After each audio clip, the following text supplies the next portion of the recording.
ফুল জিনিসটা বরাবরই আমাদের সবার অনেক পছন্দ।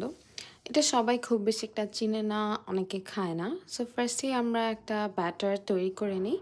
অনেক ইনগ্রিডিয়েন্টস ইউজ করে থাকি। তার মধ্যে আমরা নমনমের কিছু স্পাইসেস ওগুলোও ইউজ করে থাকি। বিকজ ওদের সসগুলা একটু জিনিসটাকে স্পাইসি বানাবে অ্যান্ড ভাজা পোড়া সাধারণত একটু স্পাইসি খেতে ভালো লাগে। সো আমরা কুমড়ার ফুলটাকে খুব ভালো মতো ধুয়ে নিই, একটু কালজিরার সিডসও অ্যাড করি বিকজ আমার কালজিরার ফ্লেভারটা খুবই ভালো লাগে। তারপর ডুবন্ত তেলে আমরা একে একে সবগুলো মিষ্টি কুমড়া ভেজে ফেলি। ফুলটা খেতে আসলেই অনেক মজা এবং খুবই ক্রিস্পি। যারা ট্রাই করেছেন তারা অবশ্যই ট্রাই করবেন এবং যারা করেননি কাইন্ডলি ট্রাই করে আমাকে অবশ্যই জানাবেন। I am pretty sure that you guys won't be disappointed. So আমরা এই গরম গরম মিষ্টি কুমড়ার ফুলটা হচ্ছে ইস্টার্ন পিকেল থেকে ওদের কিছু মেয়োনেজ থাকে, ওদের গার্লিক মাস্টার্ড ফ্লেভারটা দিয়ে আমরা ট্রাই করি। সিন্স একটু ভাজা পোড়ার সাথে মেয়োনেজ খেতে ভালোই লাগে। I hope you like it.